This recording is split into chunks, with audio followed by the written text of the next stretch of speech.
Hello नमस्ते, मैं हूं Manisha. Welcome to RS only. और पार्लियामेंट ने कल सबका बीमा सबकी रक्षा बिल को पास कर दिया है। Right, this is now a reality in the country. इसमें क्या है, सिर्फ आपको एक ही पॉइंट समझना है, याद रखना है, और बाकी पॉइंट्स अपन के समझने के लिए हैं। ठीक है, कि आखिर इंश्योरेंस होता क्या है, किस तरह से क्या क्या चेंजेस आए हैं और वो कैसे इफेक्ट करेंगे। बट द न्यूज इज, अब इंडिया का insurance sector, life insurance, general insurance, property insurance, जो भी होता है ना, सब कुछ, एक्सीडेंटल इंश्योरेंस क्लेम, सब कुछ अब एफडीआई के लिए 100% ओपन है। अभी तक 74% अलाउड था, अब 100% ओपन है। इसका मतलब यही है कि इंटरनेशनल लेवल की जो कंपनियां हैं, MNCs, multinational companies, foreign investors, अब इंडिया के इंश्योरेंस सेक्टर में डायरेक्ट एंट्री कर सकते हैं विदाउट एनी रिस्ट्रिक्शन। तो अगर आप एलआईसी आपकी पॉलिसी है, जो कि सरकारी मामला है, राइट, तो अब इंटरनेशनल कोई कंपनी है और लाइफ इंश्योरेंस लेकर आ रही है, तो एलआईसी का डायरेक्ट कंपटीशन अब वर्ल्ड से है। यही है, बाहर की कंपनी आएंगी यहाँ पे, बिजनेस एस्टेब्लिश करेंगी और आपका इंश्योरेंस सेल करेंगी। ओके, इंश्योरेंस क्या होता है सबसे पहले तो ये देख लेते हैं। और इंश्योरेंस बहुत सारे मैंने इसके ऊपर एक्चुअली मैंने बहुत पढ़ा, और मैंने बहुत सारे और पढ़ते हैं तो ऑब्वियस सी बात है, लोगों के कमेंट्स पे मिलते हैं। इंश्योरेंस फालतू चीज है, कोई फायदा नहीं है, पैसे ले लेते हैं, देते नहीं है, क्लेम सेटलमेंट नहीं होता है। आई अंडरस्टैंड, क्लेम सेटलमेंट में बहुत प्रॉब्लम है इंडिया में, आसानी से कोई कंपनी पैसा नहीं छोड़ना चाहती। ये इंडिया का काम नहीं है, ये दुनिया का काम है। फर्स्ट थिंग, आपको इंश्योरेंस जरूरी है, लाइफ, जनरल, एक्सीडेंट क्लेम, सब कुछ। Yes, you need insurance. India में इंश्योरेंस पेनिट्रेशन 4% से भी कम है। मैं भी बताती हूँ मैं क्या बोल रही हूँ। इंश्योरेंस बहुत ज्यादा जरूरी है। जान माल का नुकसान बहुत ज्यादा जरूरी है कि इसका भरपाई हो। अगर आपके घर पे जो लाइवलीहुड अर्नर हैं, उनको कल कुछ हो जाता है, तो उनके ऊपर जो लोग डिपेंडेंट हैं उनका क्या होगा। इसको बैठ के सोचो। और हो जाता है, कहीं पे भी कोई भी एक्सीडेंट हो जाता है, कितना भी नुकसान हो सकता है। अगर आपका कोई छोटा मोटा बिजनेस करते हैं, आप आपका कोई आपकी कपड़े की दुकान है, राइट, बहुत ही सिंपल, बहुत ही छोटा सा बिजनेस देखते हैं, आपकी कहीं पे कपड़े की दुकान है और आपने उसका फायर इंश्योरेंस या फ्लड इंश्योरेंस ये सब नहीं करा रखा, किसी भी टाइप का जो डिजास्टर इंश्योरेंस होता है, जनरल इंश्योरेंस जिसको बोलते हैं, वो आपने नहीं करा रखा। कहीं पर कोई दंगा फसाद हो जाता है, कोई बिजली गिर जाती है या शॉर्ट सर्किट हो जाता है और आग लग जाती है, and everything that you had in your showroom, in your shop, whatever it is, it burns to dust, everything is ash now. अगर इसका इंश्योरेंस नहीं होगा तो कल क्या करोगे। किससे, किसके पास कितनी सेविंग्स होती हैं, इसको अगर ठंडे दिमाग से सोच के देखो तो इंश्योरेंस एक्चुअली एक ह्यूमन नेसेसिटी है। इसको इसको फंडामेंटल राइट बना देना चाहिए, मेरी मानो तो इसको बना देना चाहिए। बट प्रॉब्लम ये है, इंडिया में थोड़ी सी नेगेटिविटी ज्यादा होती है, राइट। थोड़ा स्पेशल केस है इस मामले में अपना। सो insurance is important for you. ठीक है, न्यूज क्या है, 100% एफडीआई इन इंश्योरेंस। बिल का नाम क्या है, सबका बीमा सबकी रक्षा, amendment of insurance laws bill 2025। Parliament ने कल शाम को इसको मंजूरी दे दी है। It will become an act in a few hours, जब प्रेसिडेंट इसके ऊपर सिग्नेचर कर देंगी। Bill seeks to amend 3 laws, 3 acts को अमेंड कर दिया गया है। Insurance act of 1938, life insurance corporation act of 1956, insurance regulatory and development authority act 1999, IRDA। ठीक है, ये क्या है, आपकी रेगुलेटरी बॉडी है जो कि इंश्योरेंस कंपनीज को रेगुलेट करती है। इसका क्या काम है, एफडीआई इंश्योरेंस सेक्टर में 100% अलाउ कर दिया गया है। पहले 74% पे कैप सेट कर दिया गया था, उसको अमेंड करके now it's 100% open for the world. This is expected to increase insurance penetration, lower premiums and boost job creation. Obviously बात है, बाहर से कंपनी आएंगी, यहाँ पर अपना ऑफिस सेट करेंगी और कंपनियां सेट होंगी, तो जॉब क्रिएशन तो होगा, मतलब ये मतलब लाजमी वाली बात है। तो this I am not explaining this point, इसकी अपन अभी थोड़ी देर में बात कर लेंगे। पेनिट्रेशन क्या होता है, इंश्योरेंस पेनिट्रेशन, और लोअर प्रीमियम क्यों, इस लॉजिक को अभी देख लेते हैं। जितनी ज्यादा कंपनीज मार्केट में होंगी, एक इंडस्ट्री में जितने ज्यादा प्लेयर्स होंगे, उतनी ही ज्यादा कंपेटिटिव प्राइसिंग होगी। इसका एग्जैक्टली उलट एग्जाम्पल मैं देती हूँ। अभी कुछ दिन पहले इंडिगो का सिस्टम, बोल तो ये रहे हैं कि हमारा सिस्टम खराब हो गया, कुछ नहीं है, ब्लैकमेलिंग हुई है, गवर्नमेंट को ब्लैकमेल किया है और गवर्नमेंट ब्लैकमेल हो गई क्योंकि भैया प्लेयर्स कम हैं, राइट। दूसरा कौन है, एयर इंडिया ही है, बढ़िया।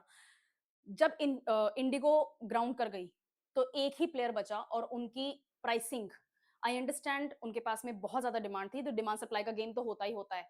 बट जयपुर से मुंबई पहुंचने की अगर आपकी फ्लाइट की टिकट 80,000 हो गई है तो कुछ और गेम भी हो गया है। ये नुकसान होता है जब आपके पास में या तो मोनोपोलाइज्ड मार्केट होता है या फिर ओलिगोपोली होती है। ओलिगोपोली क्या होती है, जब 2-3 प्लेयर्स होते हैं आपके सिर्फ मार्केट के अंदर।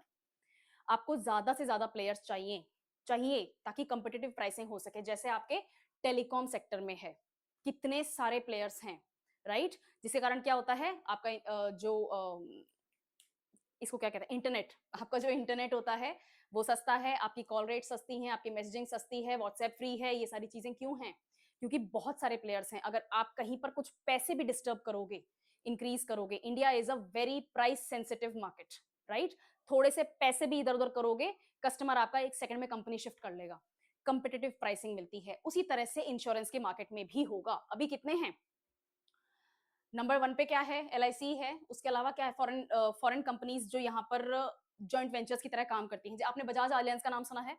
आलियांज क्या है? It's a German company, Germany की नंबर वन कंपनी है। इनफैक्ट दुनिया की टॉप 5 कंपनीज में से एक आती है इंश्योरेंस के नाम, जनरल इंश्योरेंस के लिए। इंडिया में एंटर करने के लिए क्या करना पड़ा? जॉइंट वेंचर करना पड़ा बजाज के साथ में, बजाज आलियांज। एड तो सुना ही होगा, मतलब नाम तो सुना ही है, right?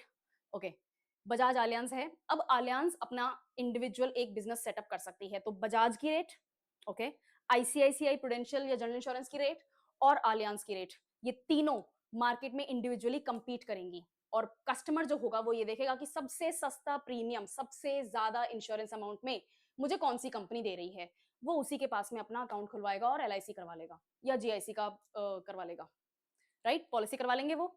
This is what lower premium means, ठीक है? Insurance penetration I explain a bit. Foreign companies India में आ सकती हैं, जिसके कारण growth and development insurance sector का देखने को मिलेगा। बिल्कुल कंपटीशन होगा तो ग्रोथ होगी, बिल्कुल सेल्फ एक्सप्लेनेटरी है। पॉलिसी होल्डर्स को ज्यादा प्रोटेक्शन मिल पाएगा। Again the same thing, international players होते हैं तो आपका जो डोमेस्टिक इंडस्ट्री होती है उसको इंटरनेशनल लेवल पे compete करना पड़ता है। कोई ऐसा तो है नहीं कि कोई सेंट्रल अफ्रीकन कंपनी है जो यहाँ पर आकर बजाज को डिस्ट्रॉय कर देगी, ICICI को डिस्ट्रॉय कर देगी, ऐसा नहीं होने वाला है, राइट? क्या होगा? अमेरिकन, कैनेडियन, यूके, जर्मन, ये कंपनीज जो कि इंटरनेशनल लेवल पे भी बहुत हायर लेवल पे, हायर रैंक पे प्लेस्ड हैं, वो यहाँ आएंगी और अपना best of the best options लेकर आएंगी पॉलिसी होल्डर्स के लिए या फिर कस्टमर्स के लिए। और उनके सामने, कस्टमर्स के सामने बहुत बढ़िया कंपटीशन आ जाएगा कि तुम मेरे को इतनी अच्छी पॉलिसी बना के दे रहे हो तो बजाज वाला क्यों नहीं दे रहा? तो बजाज वाले के सामने ये बहुत बड़ा क्वेश्चन आ जाएगा कि मुझे उससे compete करना है, तो मैं अपनी पॉलिसी को और रिफाइन करूं और ज्यादा बेनिफिट देने की कोशिश करूं। ओके, तो आपका पॉलिसी होल्डर्स का प्रोटेक्शन, यानी कि उनके लिए बहुत best of the best policy सामने आएंगी। ईज ऑफ डूइंग बिजनेस होगा, ऑब्वियसली बात है। ट्रांसपेरेंसी भी होगी। रेगुलेशन मेकिंग में जितना ज्यादा आपका कंपटीशन होता है उतनी ज्यादा रेगुलेटरी ओवरसाइट भी इंप्रूव होती है। नेक्स्ट, एफडीआई लिमिट को इंप्रूव कर दिया गया है ताकि लोगों को बेटर सर्विसेज प्रोवाइड कर दी जाए। 56 जीएसटी काउंसिल में ऑलरेडी ये डिसाइड कर दिया गया था कि इंश्योरेंस के ऊपर 0% जीएसटी लगेगा। हेल्थ इंश्योरेंस, लाइफ इंश्योरेंस, इनके ऊपर 0% जीएसटी है, ठीक है? दिस इज अ रिविजन, ध्यान रखना है। 56 जीएसटी काउंसिल की मीटिंग में बहुत सारे जीएसटी रिफॉर्म्स हुए थे, स्लैब्स भी चेंज हो गए हैं और बहुत सारे गुड्स एंड सर्विसेज जो हैं वो स्लैब्स में अलग अलग तरीके से डिस्ट्रीब्यूट हुए हैं। आपने पॉलिसी बाजार का ऐड देखा है टीवी के ऊपर, उसमें एक ऐड आने लग गया है कि इंश्योरेंस आपके लिए इतना जरूरी है, गवर्नमेंट चाहती है कि आप ज्यादा इंश्योरेंस करवाएं, उसके लिए गवर्नमेंट ने 0% जीएसटी कर दिया। एड ऐसा ही आता है वो, right? 0% GST, it's very important for you to remember. Finance minister ने ये भी बोला है कि गवर्नमेंट बहुत सारे फ्लैगशिप प्रोग्राम्स भी रन कर रही है जिससे कि गरीब लोगों को भी इंश्योरेंस मिल सकेगा, जैसे प्रधानमंत्री जीवन ज्योति बीमा योजना, प्रधानमंत्री सुरक्षा बीमा योजना, प्रधानमंत्री जन आरोग्य योजना और कृषि बीमा योजना। ये किस लिए है? फार्मिंग के लिए है। आपका फार्मलैंड जो है, आपकी जो क्रॉप इंश्योरेंस पॉलिसी है उसके लिए है, ठीक है? अब इंश्योरेंस, इंडिया में इंश्योरेंस का क्या स्टेटस है, किस तरह से इंडिया में इंश्योरेंस रन करता है, क्या पेनिट्रेशन है, वो सब देख लेते हैं। सबसे पहले आखिर लाइफ इंश्योरेंस पेनिट्रेशन का मतलब क्या होता है? लाइफ इंश्योरेंस पेनिट्रेशन का मतलब होता है कि आपकी कंट्री की जीडीपी जो है उसका कितना परसेंट लाइफ इंश्योरेंस में जाता है। प्रीमियम, यहाँ सिर्फ प्रीमियम की बात हो रही है। फॉर एग्जाम्पल मेरा लाइफ इंश्योरेंस है, XYZ अमाउंट का है, ठीक है? देश की जीडीपी में मेरे लाइफ इंश्योरेंस को प्रीमियम के रूप में काउंट किया जाएगा।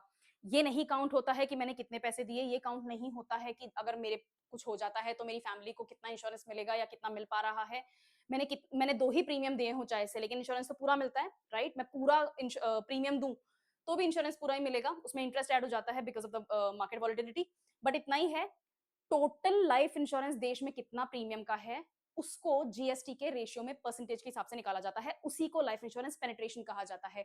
ज्यादा लाइफ इंश्योरेंस पेनिट्रेशन होता है, इसका मतलब देश में इंश्योरेंस का अच्छा खासा डेवलपमेंट है, लोग अवेयर हैं और उनकी अच्छी खासी पॉलिसी के ऊपर पकड़ है, ठीक है? ज्यादा से ज्यादा इंश्योरेंस के प्रोडक्ट्स जो हैं उनकी पॉपुलैरिटी है और सिटीजन उनको यूज कर रहे हैं। सबसे ज्यादा लाइफ, हाँ, सबसे ज्यादा इंश्योरेंस की पेनिट्रेशन ताइवान में है विद ऑलमोस्ट 20%, उसके बाद में हांगकांग आता है, फिर यूएसए, यूके, चाइना, और अपने आता है चाइना के जस्ट बाद में। इंडिया का है अराउंड 3.7 या 3.8 के आसपास। अगर मैंने नहीं लिखा है तो मैं भी बता देती हूँ, 3.7 3.8 के आसपास हमारा पॉलिसी पेनिट्रेशन है। 4.2 टच हो गया था 2021-22 में, कोविड था 2020 में, और 2021 में अप्रैल में सेकेंड वेव आई थी जिसने सबसे ज्यादा डिस्ट्रक्शन क्रिएट किया था। कोविड के दौरान तो इंश्योरेंस वालों ने कोई इंश्योरेंस पॉलिसी नहीं बेची क्योंकि सबको नजर आ रहा था कि गड़बड़ हो गई है, ठीक है। कोविड जैसे ही थर्ड वेव खत्म होती है, कोविड के लॉकडाउन वगैरह खुल चुके हैं, सब ऑलमोस्ट नॉर्मल हो गया है, लोगों को वैक्सीन लग गई है, अब लोगों ने भाग भाग के इंश्योरेंस करवाए। एलआईसी की बात कर रही हूँ मैं, सिर्फ लाइफ इंश्योरेंस की बात कर रही हूँ। एलआईसी लाइफ इंश्योरेंस कॉर्पोरेशन नहीं, लाइफ इंश्योरेंस पॉलिसी, चाहे आप प्राइवेट प्लेयर से करवाएं चाहे गवर्नमेंट से करवाएं, ठीक है। लाइफ इंश्योरेंस बहुत ज्यादा बढ़ गया था क्योंकि लोगों को ये लगा कि अब ये तो गड़बड़ फिर से हो जाएगी, ठीक है। कंपनीज ने भी बहुत अच्छे से एलआईसी पॉलिसी को सेल किया, ठीक है। वर्ल्ड एवरेज 7.23 के ऊपर है और इंडिया का चाइना का वर्ल्ड एवरेज से नीचे है। इंडिया में हाँ 3.7% ऑफ जीडीपी 2024-25 का डेटा है। लाइफ इंश्योरेंस उसमें 2.8% है और नॉन लाइफ इंश्योरेंस जो है वो 0.9% है। ये नॉन लाइफ इंश्योरेंस कौन सा होता है? इसमें दो कंपोनेंट्स होते हैं, एक तो हेल्थ और एक एक्सीडेंट। तो ये जो एक्सीडेंट है ना, ये बिजनेस के लिए भी लागू होता है और प्राइवेट के लिए भी लागू होता है, मतलब पर्सनल एक्सीडेंट वगैरह हो गया, ठीक है। एक्सीडेंट हो गया, मेरा पैर टूट गया, इंश्योरेंस कंपनी मुझे परसेंटेज ऑफ मेरा जो इंश्योरेंस अमाउंट था वो दे देगी। अब वो ठीक है, कोर्ट में फाइट करना पड़ता है कि मेरे को 20% मिलना चाहिए, 30% मिलना चाहिए, that is a different thing. अगर एक्सीडेंट हो गया लेकिन मेरी जान नहीं गई, प्रॉब्लम ये हो गई कि अब मैं बॉडी से पैरालिटिक हो गई हूं, तो मैं अब लाइवलीहुड नहीं अर्न कर सकती, तो उसमें फुल इंश्योरेंस मिलना चाहिए या पार्ट मिलना चाहिए, थोड़ा सा कोर्ट में फाइट करना पड़ता है। That is not, I am not saying कि इंडिया में इंश्योरेंस का क्लेम जो है वो इजी है। इंश्योरेंस का क्लेम इंडिया में बहुत डिफिकल्ट है, लेकिन इसका मतलब ये नहीं कि आप इंश्योरेंस ही नहीं करवाओगे, ओके। दूसरा हेल्थ इंश्योरेंस, मैंने पहले ही बता दिया, आपकी तबियत वगैरह खराब हो जाती है, हॉस्पिटलाइज हो जाते हो, बहुत सारे डिजीजेस होते हैं, बहुत सारे मेडिकल प्रोसीजर्स होते हैं जो कि आपका महंगा पड़ सकता है मामला, तो गवर्नमेंट लिस्ट निकालती है, हॉस्पिटल्स की गवर्नमेंट लिस्ट निकालती है, डिजीजेस की गवर्नमेंट लिस्ट निकालती है, मेडिकल प्रोसीजर्स की, इक्विपमेंट्स की, एवरीथिंग। और आप उसके मैचिंग के बहुत सारे ऐसे प्रोडक्ट्स होते हैं, पॉलिसी प्रोडक्ट्स होते हैं जो आप ले सकते हो, प्राइवेट कंपनीज भी करती हैं। और health insurance actually very very important, specially north India के लिए तो बहुत ज्यादा इंपॉर्टेंट है। हाँ, मैं पॉल्यूशन की तरफ हिंट कर रही हूँ, ठीक है। प्रीमियम ग्रोथ, ठीक है, इंडिया ने अच्छा प्रीमियम ग्रोथ दिखाया है, लेकिन क्योंकि जीडीपी बहुत तेजी से बढ़ रही है तो पेनिट्रेशन अभी भी अपन को धीरे नीचे ही आता हुआ नजर आ रहा है। ऑल्दो प्रीमियम्स बढ़े हैं, सिंपल सी बात है, अगर आपका साल में 100 लोगों का क्या कहते हैं प्रीमियम बढ़ा है, लेकिन जीडीपी की जो स्पीड है वो उन 100 लोगों के प्रीमियम से भी ज्यादा हो रही है, तो प्रीमियम आपको कम होता हुआ नजर आएगा, डिक्लाइन होता हुआ नजर आएगा। ऑल्दो एब्स्ट्रैक्ट नंबर्स में प्रीमियम बढ़ा है, ठीक है। तो अगर ऑनलाइन कोई आर्ग्यूमेंट कर रहा है तो प्लीज ये चीज लिख देना, थोड़ा शांति रखा करो, लड़ाई मत करा करो, okay. Most of IRDAI's initiatives focus on deepening insurance penetration, which is currently at 4.2% of GDP, okay। ये 4.2% जो है ऑफ जीडीपी, दिस इज 2021 का डेटा, 2021-22 का data. IRDAI is eyeing insurance penetration of 8 to 10% by 2027। हमारा M है कि हम 2027 तक 8 से 10% पर पहुंचे, ओके। Penetration, insurance penetration. अब इंश्योरेंस इंडिया में एक्चुअली है क्यों, specially life insurance policy India में कम क्यों है? पहली बात तो लोगों को जानकारी ही नहीं है इंश्योरेंस की, इंश्योरेंस के बारे में पता ही नहीं कि ऐसा भी कुछ होता है क्या। दूसरी चीज, अगर पता भी है तो विश्वास नहीं करते, जैसा कि मैंने बताया लाइफ इंश्योरेंस बकवास चीजें हैं, कोई फायदा नहीं है। ये जो थॉट होता है, ये जो थॉट प्रोसेस है, बिना किसी आर्ग्यूमेंट, बिना किसी लॉजिक के बनाया जा जाता है, ओके। कुछ प्रेजेंट गवर्नमेंट के अगर खिलाफ हो तो भी नहीं पसंद, और अगर पास्ट गवर्नमेंट के खिलाफ आप थे तो तब नहीं पसंद। ये बहुत ही एक सिली सा आर्ग्यूमेंट है। Life insurance very important for you. आपकी इलिटरेसी रिस्पॉन्सिबल है सबसे ज्यादा, तो अगर आप LIC नहीं लेते हैं, पॉलिसी आपके पास में नहीं है, तो यू आर इलिटरेट, ठीक है। Illiteracy is a reason. दूसरा लिमिटेड कस्टमर बेस, और तीसरा अनस्टेबल इकोनॉमी। ये मैं एक्सप्लेन करती हूँ। कस्टमर बेस इसलिए लिमिटेड है क्योंकि अवेयरनेस की कमी है और कंपटीशन की भी कमी है। बहुत सारे प्लेयर्स ऐसे हैं जो बहुत ज्यादा अर्बन सेंट्रिक हैं, सेमी अर्बन या रूरल सेंट्रिक प्रोडक्ट्स अवेलेबल ही नहीं हैं। तो सेमी अर्बन की जो आपकी इंडिया की जितनी भी पॉपुलेशन है और जो रूरल पॉपुलेशन है उस तक वो प्रोडक्ट पहुंच ही नहीं रहा, तो वो कहां से उसको एक्सेस कर लेंगे? Second thing. Third, unstable economy. कभी भी रिसेशन आ जाता है, कभी भी कोई कंपनी धोखा देके चल जाती है, कभी भी कोई नया कानून आ जाता है, कभी भी किसी तरीके से कोई मार्केट में डाउनफॉल आ जाता है, कहीं कोई जंग हो जाती है, ऑयल महंगा हो जाता है तो महंगाई बढ़ जाती है, तो पब्लिक का जितना भी पैसा है, सेविंग्स है, वो सर्वाइवल मोड में चले जाते हैं। इंश्योरेंस जैसी लग्जरी वो देखते ही नहीं है, जबकि इंश्योरेंस एक्चुअली सर्वाइवल के लिए ही है। So there are so many things. आपकी इकोनॉमी अगर स्टेबल नहीं होगी, बहुत ज्यादा वॉलेटाइल होगी, तो भी ये गड़बड़ होगी। ये आपको 2008 के आसपास जब सब प्राइम क्राइसिस आया था ना, तब की प्रॉब्लम बहुत ज्यादा है। इसके अलावा जब कोविड आया था तो भी इकोनॉमी अनस्टेबल हो गई थी। ये दो इवेंट्स 2020 सॉरी 2000 के बाद के ही मैंने बताए हैं। सब प्राइम क्राइसिस 2008 में आया था एंड कोविड 2020 में आया था। तो दोनों गवर्नमेंट्स के टाइम गड़बड़ हुई हुई है, ठीक है। तो कोई मुझे ये नहीं बोलेगा कि मैम आप कौन सी साइड से हो, मुझे कोई मतलब नहीं है दुनिया में कौन सी क्या साइड चल रही है, मुझे मतलब सिर्फ और सिर्फ टॉपिक पे है। Okay, next 7 pillars of insurance, इसको समझ लेते हैं। ये आपके बेसिक अंडरस्टैंडिंग के लिए है। इंश्योरेंस सक्सेसफुल हो और इंश्योरेंस आपको प्रॉपर्ली मिल पाए, प्रॉपर्ली आपका इंश्योरेंस हो पाए, उसके लिए आपकी कुछ बेसिक जरूरतें होती हैं। First, utmost good faith. Ensure करने वाला यानी कि इंश्योरर और इंश्योरेंस जिसका हो रहा है यानी कि इंश्योर्ड, इन दोनों में कोई स्टार लगा के बहुत ही छोटी लाइन में टर्म्स एंड कंडीशंस नहीं होनी चाहिए। ये हेल्थ इंश्योरेंस और लाइफ इंश्योरेंस दोनों के साथ लागू होता है, एक्सीडेंटल इंश्योरेंस नहीं, जनरल इंश्योरेंस के साथ में नहीं होता है ना। किस टाइप के फेथ की बात यहां पर हो रही है? फर्स्ट, अगर आपको कोई बीमारी है, हेल्थ इंश्योरेंस की बात कर रही हूं, कोई ऐसी बीमारी है जो आप छुपा रहे हैं क्योंकि वो लिस्ट में आपके हेल्थ इंश्योरेंस का जो पॉलिसी है उसकी लिस्ट में आपके पास में अवेलेबल नहीं है, जिसके कारण जिसके इलाज में पैसा लग सकता है, जिसके कारण आपकी किसी दिन हो सकता है मृत्यु भी हो जाए, वो बीमारी अगर आपने डिस्क्लोज नहीं करी तो आपने फेथ नहीं रखा। सेम चीज कंपनी के साथ लागू होती है। कंपनियां लिस्ट ऑफ डिजीजेस या फिर लिस्ट ऑफ मेडिकल इक्विपमेंट्स में एक्सेट्रा एंड अदर्स ये सब लगा देते हैं, कंप्लीट लिस्ट नहीं देते हैं। और जब क्लेम की बात आती है तो उन्होंने बोला तो ये बोल देते हैं कि हम इसको सिर्फ एक्सटेंड करने ही वाले थे, आपकी पॉलिसी में जो मेंशन है वही होगा। तो मेरे को जो बीमारी थी मेरे को लगा एंड अदर्स में आ जाएगी, लेकिन एंड अदर्स में वो नहीं आती है, राइट। जनरली अल्जाइमर्स वगैरह के जो पेशेंट्स होते हैं, इसके साथ मैंने देखा है क्लेम्स में बहुत दिक्कत आती है, वो यही प्रॉब्लम होती है। तो जो कंपनी है वो भी फेथ नहीं मेंटेन कर रही है और जो इंश्योर्ड होता है वो भी अपना पॉइंट छुपा लेता है। तो utmost good faith is very important. Second, insurable interest. जिस प्रॉपर्टी का या जिस सामान का आप इंश्योरेंस करवा रहे हैं वो उसका इंश्योरेंस होना आपके लिए ही इंटरेस्टफुल होना चाहिए। आप किसी और के बिहाफ पे उसकी प्रॉपर्टी अपने नाम पे इंश्योर नहीं करा सकते, इंटरेस्ट आपका ही होना चाहिए। इंडेमनिटी, जितना नुकसान हो सकता है उतने का ही इंश्योरेंस कराया जाए। मेरी दुकान की वैल्यू ही अगर 25 लाख रुपए की है तो मैं 50 लाख रुपए का 70 लाख रुपए का इंश्योरेंस नहीं करा सकती। जितना सामान उस दुकान के अंदर है उतने का ही इंश्योरेंस होगा। इंडेमनिटी का मतलब यही है कि उतने में ही मुझे लॉस की कवरिंग होगी, मैं उस लॉस से फायदा नहीं उठा सकती। अगर 25 लाख के सामान की आग लगी है तो 25 लाख का ही इंश्योरेंस होना चाहिए, उतने का ही इंश्योरेंस का अमाउंट मुझे मिलेगा। मैं उससे 30 लाख का इंश्योरेंस करवा लूं और 30 लाख रुपए ले लूं तो 5 लाख का तो फायदा हो गया। लोग खुद अपनी दुकानों में जा जाके आग लगा देंगे, ठीक है। तो इंडेमनिटी का मतलब यही होता है कि जितने का नुकसान हो रहा है उतने का ही इंश्योरेंस अमाउंट आप करवा सकते हैं, आप उसमें लॉस में अपना प्रॉफिट नहीं निकाल सकते। Third, contribution. अगर आपने एक ही प्रॉपर्टी का मल्टीपल कंपनी से इंश्योरेंस करवाया हुआ है और आपकी उस प्रॉपर्टी को डैमेज हो जाता है तो मल्टीपल कंपनीज का जिस प्रपोर्शन में आपने इंश्योरेंस कराया था उसी प्रपोर्शन में आपको कंट्रीब्यूशन मिलेगा इंडेमनिटी के साथ, ठीक है। फॉर एग्जाम्पल 3 कंपनियां हैं, A B C X Y Z L M N, ये 3 कंपनियां हैं। इन 3 कंपनियों से आपने अपने कपड़े की दुकान का इंश्योरेंस करवाया। इससे आपने करवा लिया 20 लाख रुपए का, इससे आपने करवा लिया 25 लाख रुपए का और इससे आपने करवा लिया 35 लाख रुपए का। 80 लाख रुपए का इंश्योरेंस हो गया आपका टोटल। आपकी दुकान में सामान भी 80 लाख रुपए का ही था, लेट्स अज्यूम दैट, और आपकी दुकान जल के खाक हो गई, आपको तो नुकसान कितने का हो गया? 80 लाख रुपए का। ये तीनों कंपनीज एग्जैक्टली यही अमाउंट प्रोवाइड करेंगे, बट ये तो इजी था। बट आपकी सामान 80 लाख का न होके 50 लाख का ही था, तो 80 लाख में से 35 लाख कितना परसेंट होता है? 80 लाख में से 20 लाख कितना परसेंट होता है? जैसे ये तो 20% होता है, सॉरी 25% होगा। तो अगर आपका ये 50 लाख का सामान जल के खाक हो गया तो एबीसी कंपनी से आप सिर्फ और सिर्फ कितना हो जाएगा, 17 लाख के आसपास ही पैसा उठा सकते हैं। वो पूरा 20 लाख आपको नहीं देगा। क्यों?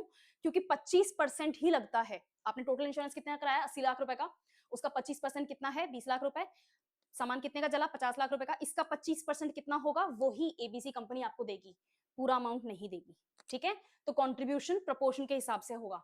नेक्स्ट, सबरोगेशन, प्रोक्सिमेट कॉज यानी कि कॉजा प्रॉक्सिमा और लॉस मिनिमाइजेशन। इन तीनों का मतलब इतना ही होता है कि आपका ओके, सबरोगेशन का मतलब पहले देख लेते हैं। आपकी दुकान में आग लग रही है तो आप बाहर खड़े खड़े तमाशा नहीं देखोगे, ठीक है।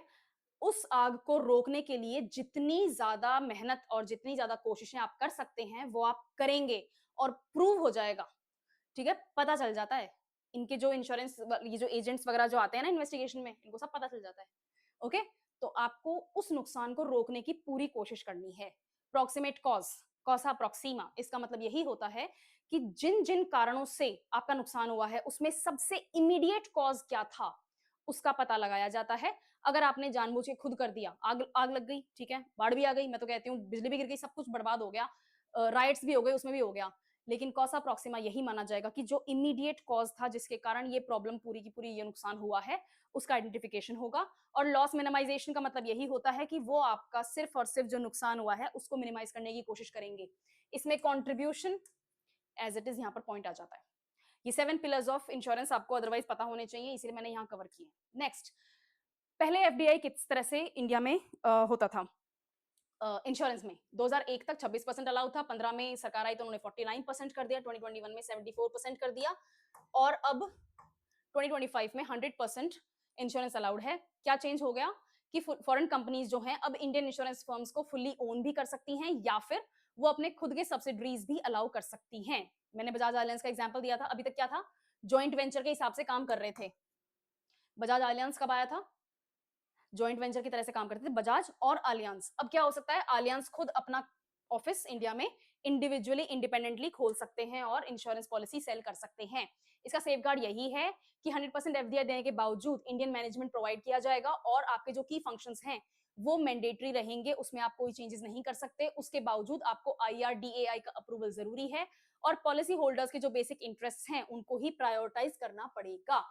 आईआरडीएआई के भी इसमें कुछ बेसिक अमेंडमेंट्स दिए गए हैं, आपको लाइसेंस आसानी से देने हैं, पेनल्टी स्ट्रॉन्ग करनी है, अगर आप क्लेम खा जाते हो या फिर कोई ना कोई करप्शन होता है तो आपको पेनल्टी लगाई जाएगी, राइट।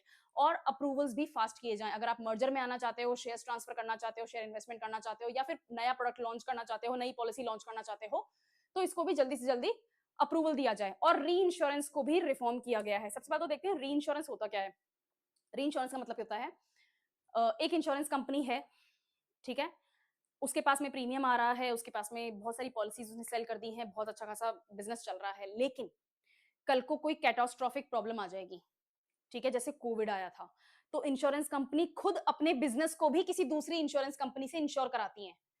इस इसी काम को री इंश्योरेंस कहते हैं कि इंश्योरेंस कंपनी खुद किसी और इंश्योरेंस कंपनी को अपना बिजनेस इंश्योर कराने के लिए प्रीमियम भर रही है, दैट इज री इंश्योरेंस। इसमें भी काफी पॉजिटिव रिफॉर्म्स लाए गए हैं और ये इसीलिए किया जाता है ताकि जो भी कैटास्ट्रोफिक रिस्क है, कोई डिजास्टर आ गया है तो उससे डील किया जा सके।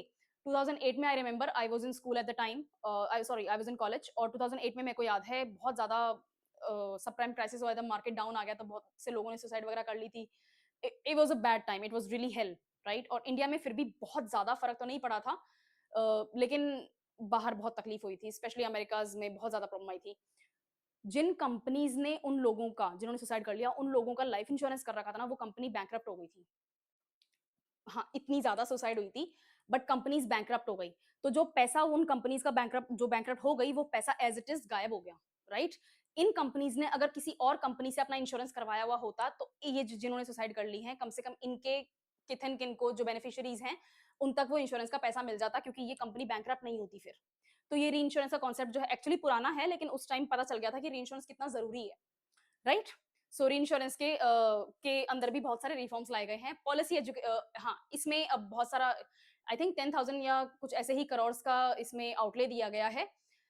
इसका काम ये होगा कि ये एक तरह से वो की करेंगे, अवेयरनेस कैंपेन्स चलाएंगे कि जो पॉलिसी होल्डर्स हैं उनको एजुकेट किया जाए और उनका एक प्रोटेक्शन फंड भी बनाया जाए। आईआरडीएआई ही फंड को मैनेज करेगा। जो भी अनक्लेम्ड फंड होंगे, पेनल्टीज होंगी या रेगुलेटरी लेवाइज होंगी, वो आईआरडीएआई उसमें यूज करेगा। और इसका पर्पस यही है, इस प्रोग्राम का, इस अवेयरनेस कैंपेन का यही पर्पस रहेगा कि लोगों में अवेयरनेस फैलाई जाए। सबसे पहले तो फाइनेंशियल लिटरेसी दी जाए लोगों को कि इंश्योरेंस आपके लिए जरूरी है, कैसे काम करता है, कैसे आप पॉलिसी को चूज कर सकते हैं, कैसे आपको पता चलेगा कि ये पॉलिसी बेटर है या ये पॉलिसी बेटर है, प्रीमियम किस तरह से काम करता है, इंटरेस्ट किस तरह से काम करता है, ये सारी चीजें लोगों को अवेयरनेस देनी पड़ेगी। ओके, नेक्स्ट, कोई भी मिस सेलिंग ना हो, उसके खिलाफ प्रोटेक्शन होना चाहिए। और आपका क्लेम, भाई हमारा क्लेम सेटल नहीं हो रहा, शिकायत है ना, तो उसके लिए भी रिड्रेसल मैकेनिज्म एक चलाया जाए। लास्टली, इसका इकोनॉमिक और सोशल इंपैक्ट क्या होगा? Long term foreign capital India में आएगी, फाइनेंशियल सर्विसेज के जो एक्सपोर्ट है उसको बहुत अच्छा बूस्ट मिलेगा, एम्प्लॉयमेंट जनरेशन होगा, जिसमें सबसे बड़ी एम्प्लॉयमेंट की कहानी यहाँ से आती है, actuarial services, actuarial sciences, statistics का काम बढ़ जाएगा। सीधी सी बात है, नंबर का गेम होने वाला है। अगर पैसे का काम होगा तो नंबर का गेम होगा। तो जो भी आप स्टैटिस्टिक्स में बहुत ज्यादा तेज है ना, तो आपके लिए एक नई जॉब का फील्ड पूरा पूरा इंडिया में कवर होगा। ठीक है, क्लेम्स के प्रोसेसिंग में बहुत ज्यादा जॉब्स क्रिएट हो सकती हैं, और इंश्योरेंस और टेक्नोलॉजी का जो आजकल इंश्योरटेक नाम का जो प्रोडक्ट आ रहा है मार्केट में, उसमें भी जॉब क्रिएशन होगा। ज्यादा प्रोडक्ट चॉइसेस होंगी कस्टमर्स के पास में, तो कॉम्पिटेटिव प्रीमियम्स मिलेंगे उनको, और फास्टर क्लेम सेटलमेंट होगा। जितनी कम कंपनी के खिलाफ शिकायतें होंगी, उतनी ही ज्यादा उसकी पॉपुलैरिटी होगी, उतना ही ज्यादा पॉजिटिव रिस्पॉन्स उसको मार्केट से मिलेगा, बेटर कवरेज हो पाएगा। ऑब्वियसली बात है, जितनी ज्यादा कंपनीज प्ले करेंगी, उतना ही ज्यादा इंश्योरेंस का पेनिट्रेशन मार्केट में बढ़ेगा, कस्टमर्स में बढ़ेगा। और रूरल इंपैक्ट भी देखा जा सकता है, क्योंकि अभी इस वक्त जो इंश्योरेंस की कंपनीज हैं, जो मार्केट में प्लेयर्स हैं, वो क्या कर रहे हैं, वो अर्बन सेंट्रिक हैं ज्यादातर। ठीक है, तो अगर ज्यादा कंपनीज होंगी तो उनके पास में इतने पैसे होंगे कि वो सेमी अर्बन और रूरल एरियाज में भी compete कर सके। तो क्रॉप इंश्योरेंस वगैरह में भी बढ़ेंगे, माइक्रो इंश्योरेंस, एंड ऑब्वियसली बात है, हेल्थ कवर में भी, हेल्थ इंश्योरेंस का मामला थोड़ा सा इंडिया में कमी है, राइट? तो इन सब चीजों में भी फायदा हुआ। This was all from my side. Insurance का जो नया बिल आया है, सबका बीमा सबकी सुरक्षा, आई थिंक ये सुरक्षा नहीं है, ये रक्षा बिल है। सबका बीमा सबकी रक्षा bill 2025, the parliament has cleared it, soon the president will assent to it, और ये एक्ट बन जाएगा। आई कवर दैट अगेन, फिर से देख लेंगे, रिवाइज कर लेंगे, और जो भी बिल के न्यूएंसेस हैं उनको फिर से एक्सप्लेन कर लेंगे। Thank you so much for the class.